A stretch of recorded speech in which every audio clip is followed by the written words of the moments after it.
Good morning, students. Today I am discussing ultrasonics basics. Once listen carefully. Why we are learning ultrasonics? Before learning the ultrasonics, you need to understand why we are learning ultrasonics. Ultrasonics having various applications. Ultrasonics having various applications. Let us see. Ultrasonics can be used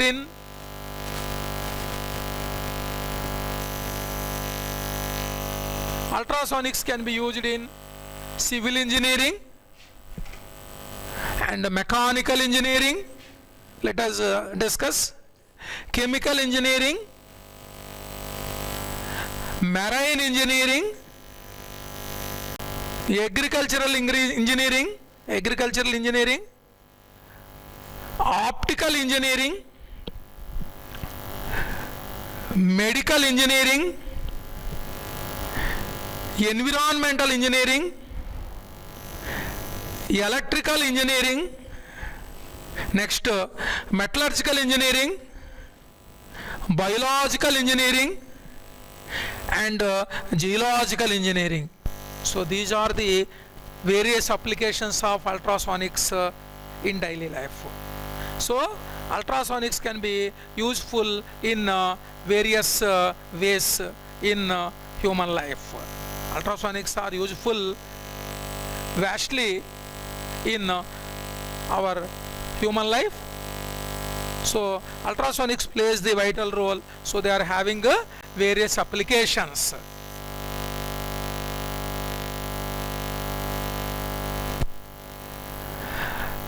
Now let us discuss classification of sound waves.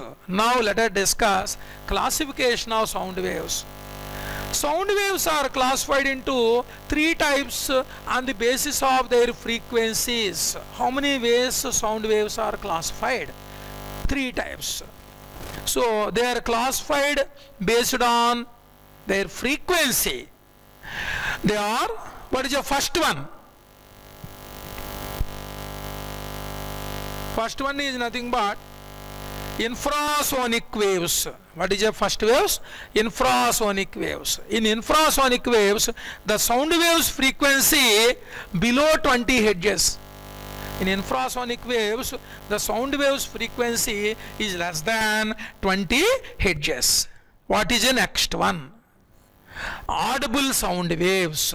So audible sound waves, the frequency is between 20 hertz to 20 kilohertz.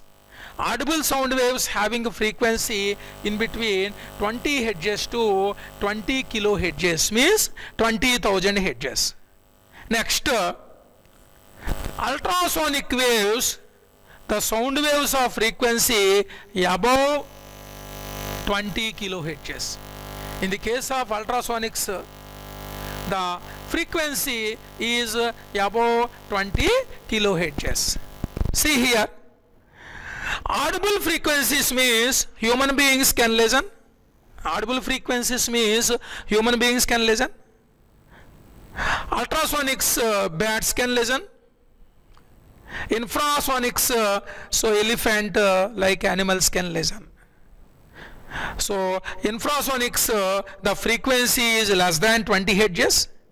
So audible frequency range is 20 hertz to 20,000 hertz, and ultrasonics, the frequency is above 20 kilohertz. Now see, this is actually waveform of the infrasound.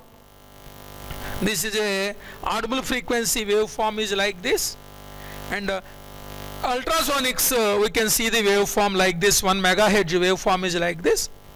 So this is regarding to ultrasonics, diagnostic waveform is like this. So sharp peaks are there. In the case of ultrasonic diagnostics, we can see sharp peaks, the waveform having sharp peaks like this.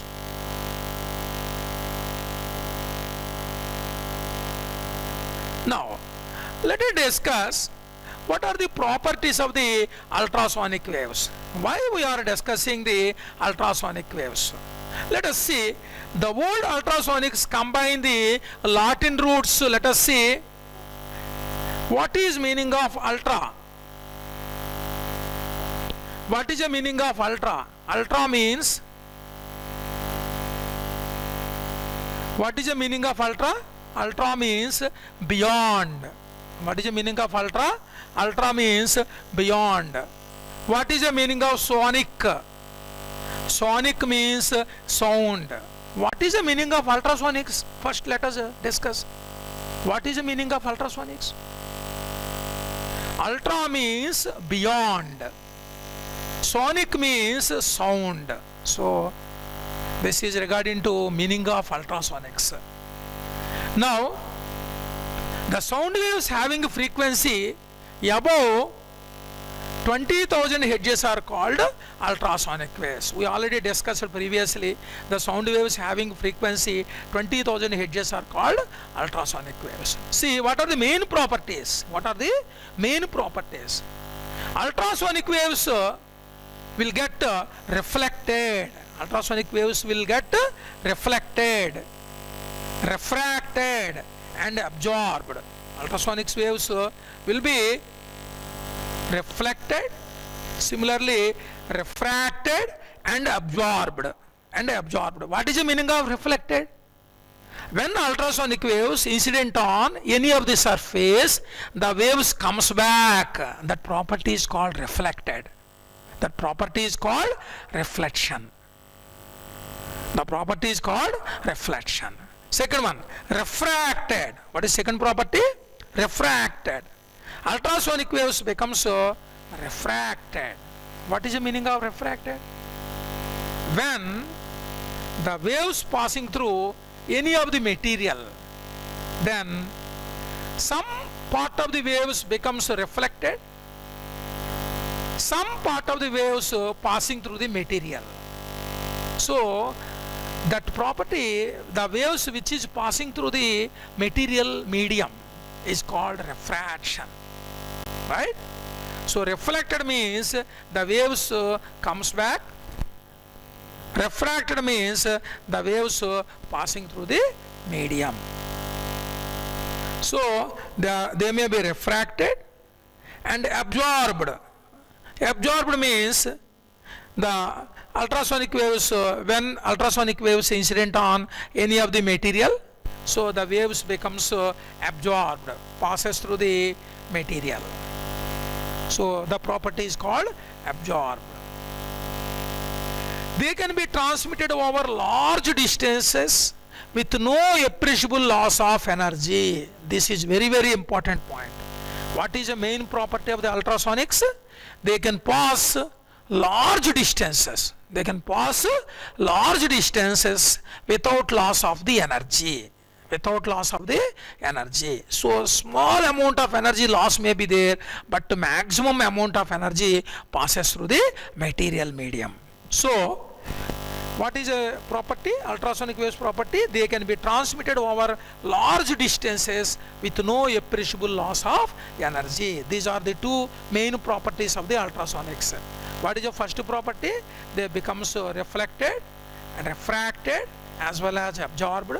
Second one, the ultrasonic waves does not lose any amount of energy. Ultrasonic waves does not lose any amount of energy when they are passing through the materials.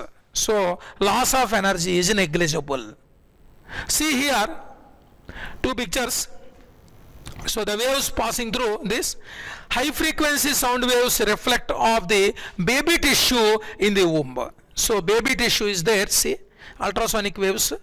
So the sound waves, high frequency sound waves reflect reflect off the baby tissue in the womb. So how actually the waves are coming back? Observe carefully. See how they are coming back. High frequency sound waves reflect off the baby tissue in the womb. See, this is a very, very important application.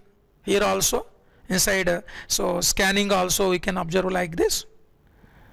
So here ultrasonic waves, so bats how actually they are catching the insect actually.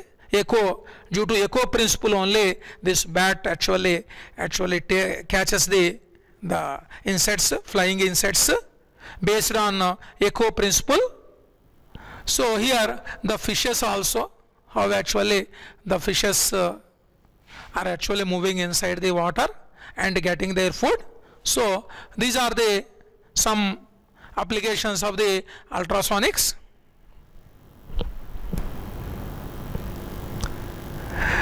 Now let us discuss how we can produce ultrasonics. Now let us discuss how we can produce ultrasonics.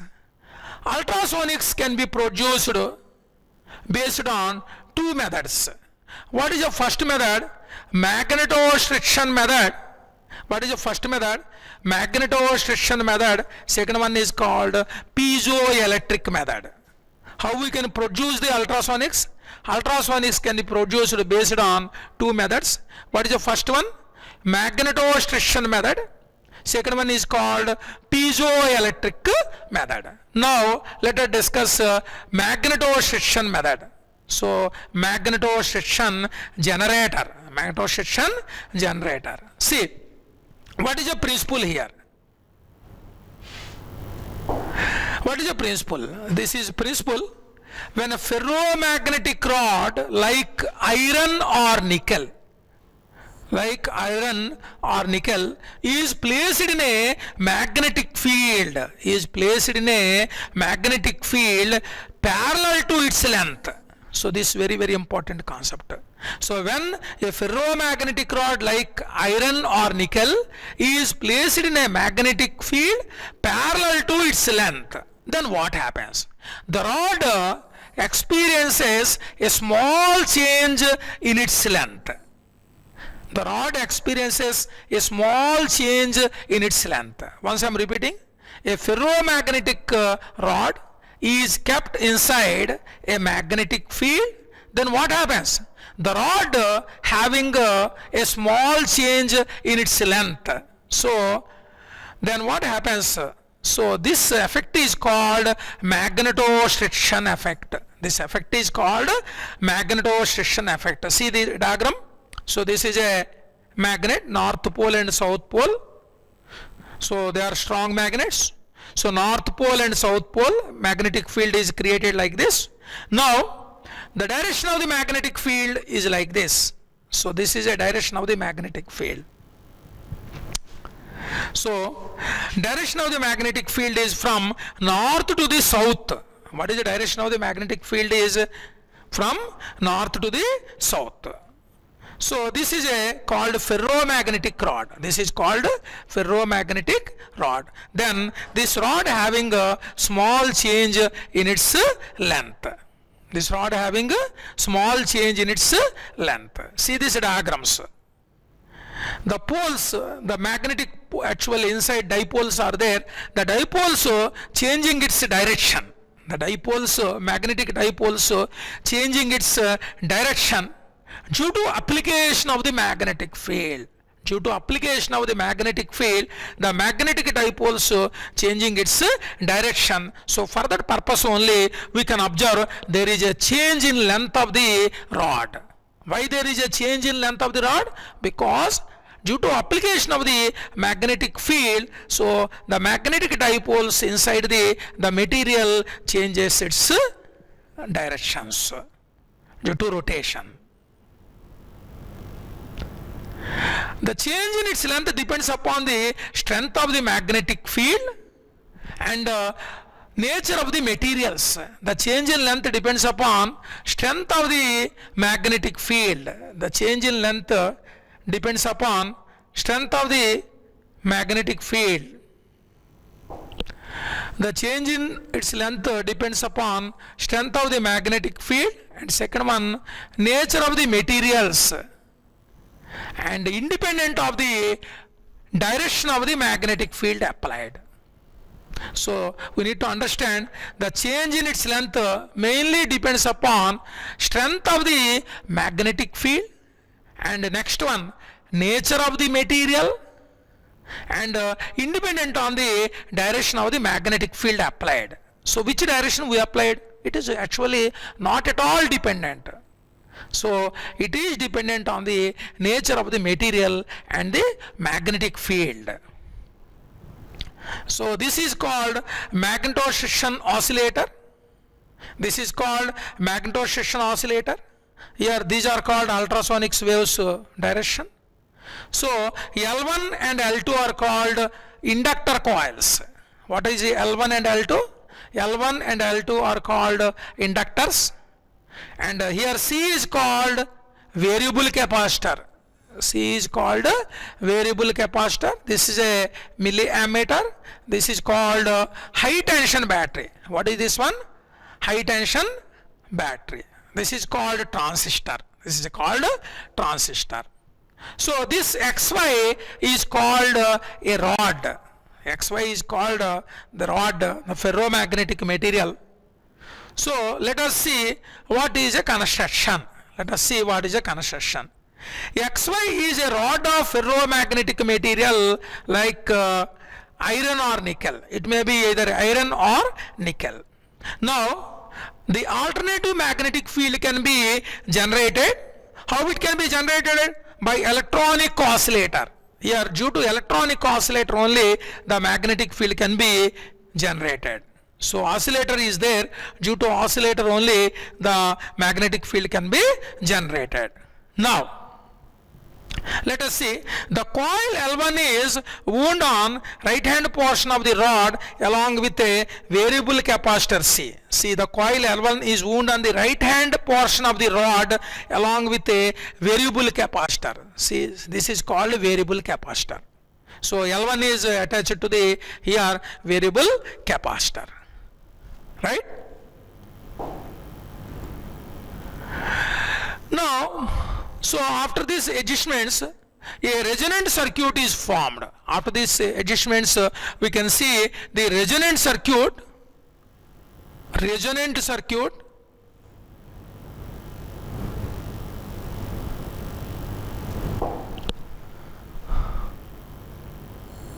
It forms a resonant circuit of the collector. Resonant circuit of the collector. So resonant circuit of the collector tuned oscillator. What it forms? It forms a resonant circuit of the collector tuned oscillator. Now the frequency of the oscillator is controlled by variable capacitor. What is the purpose of variable capacitor? Variable capacitor is very much useful to control the frequency of the oscillator. Variable capacitor is very much useful to control the frequency of the oscillator, right? Now the coil L2 is wound on the left hand side portion of the rod is connected to the base circuit. So coil L2 is connected to the base circuit. Now coil L2 is connected to the base circuit. The coil L2 is connected to the base circuit. Clear to you? So what is importance of coil L2? Coil L2 is connected to the base circuit. Coil L1 is connected to the variable capacitor. Now let us see the working. How it works? So high tension battery is very much useful to produce the current. So high tension battery is used here. High tension battery is used to produce more amount of the current. Switched on. So the high tension battery is switched on. The high tension battery is switched on. Then what happens? What happens? The collector circuit oscillates with frequency. High tension battery is switched on, then what happens? The collector circuit oscillates with a frequency. Collector circuit oscillates with a frequency. What is its frequency? 1 by 2 pi root L1C. The frequency is nothing but 1 by 2 pi root L1C. So the frequency is nothing but 1 by 2 pi root L1C. So that is a frequency. So when high tension battery is switched on, then the collector circuit oscillates with the frequency. How much frequency it oscillates? F is equal to 1 by 2 pi into root over L1C. What is L1? L1 is nothing but inductance of inductor. L1. Coil L1 produces an alternating magnetic field along the length of the rod. Coil L1, what is the importance of coil L1? Coil L1 produces an alternating magnetic field. Coil L1 produces an alternating magnetic field along the length of the rod. Coil L1 produces alternating magnetic field along the length of the rod. What is the purpose of coil L1? Coil L1 produces the alternating magnetic field. What is the importance of the alternating magnetic field? Which produces vibrations in the rod. Which produces vibrations in the rod. Coil L1 produces the alternating magnetic field which produces the vibrations in the rod. Then what happens? What is the frequency of the vibrations? What is the frequency of the vibrations? The frequency of the vibrations of the rod can be written as P by 2L into root over Y by rho. P by 2L into root over Y by rho. So P by 2L into root over Y by rho. What is Y? Young's modulus. What is rho? Density of the material. P means nodes. So first node, second node, like that. The frequency naturally having nodes in the form of nodes. So P by 2L into root over Y by rho. So this is a frequency of the vibration of the rod. Right?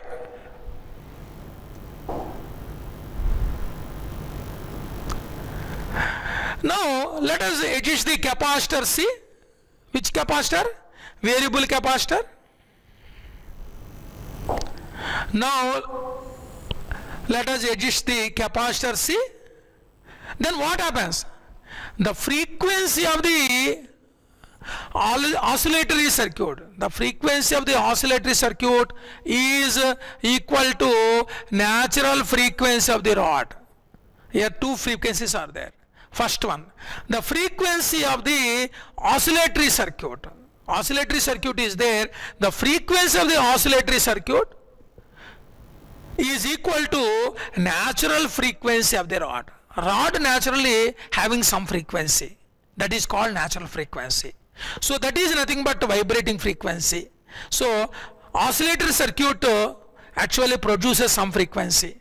So the capacitor C is adjusted until the frequency of the oscillatory circuit,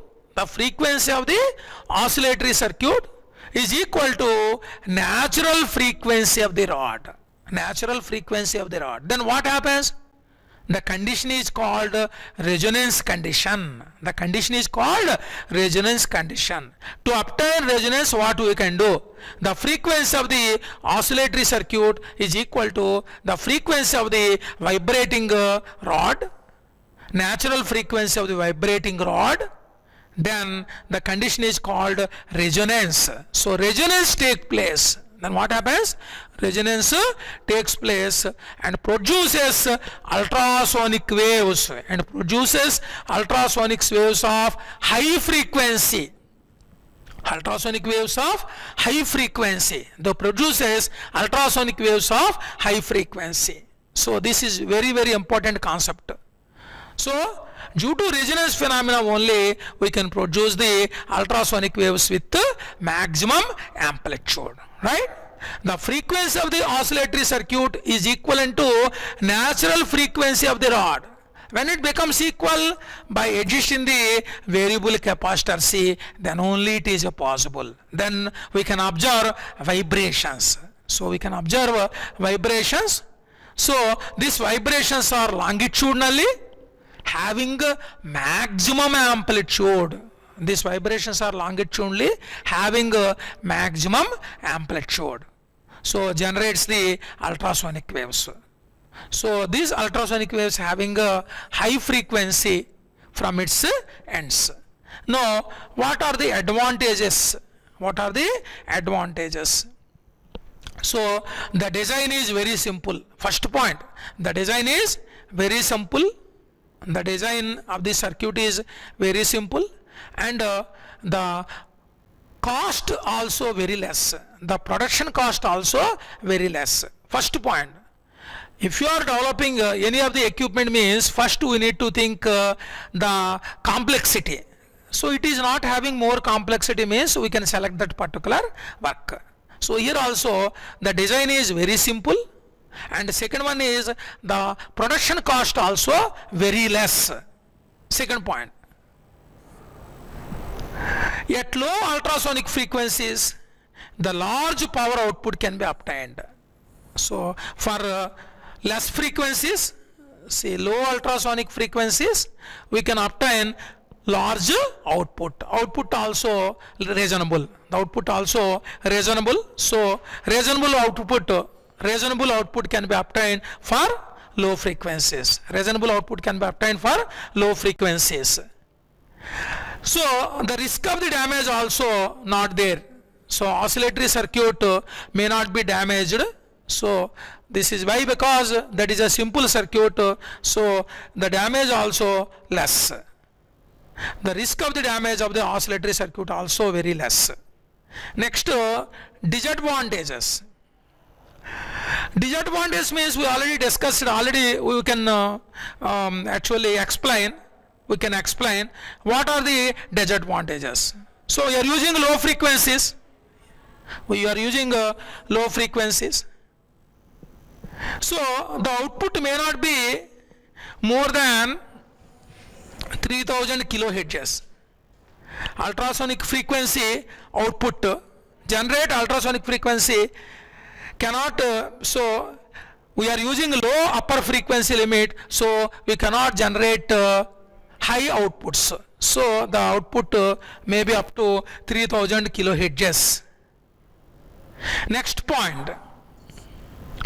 The frequency of the oscillations depends on temperature. Very, very important point.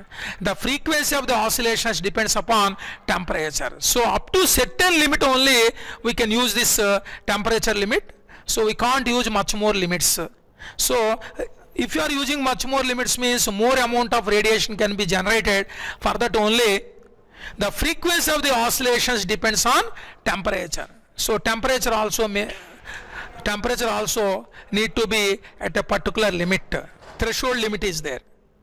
Next, third point, there will be loss of energy due to hysteresis and eddy currents. So due to hysteresis phenomena, BH curve, hysteresis is nothing but a curve related to magnetic field and magnetic field intensity, BH curve. So what happens? There will be loss of energy due to hysteresis. This hysteresis, some energy also loss is there, and eddy currents also can be created here.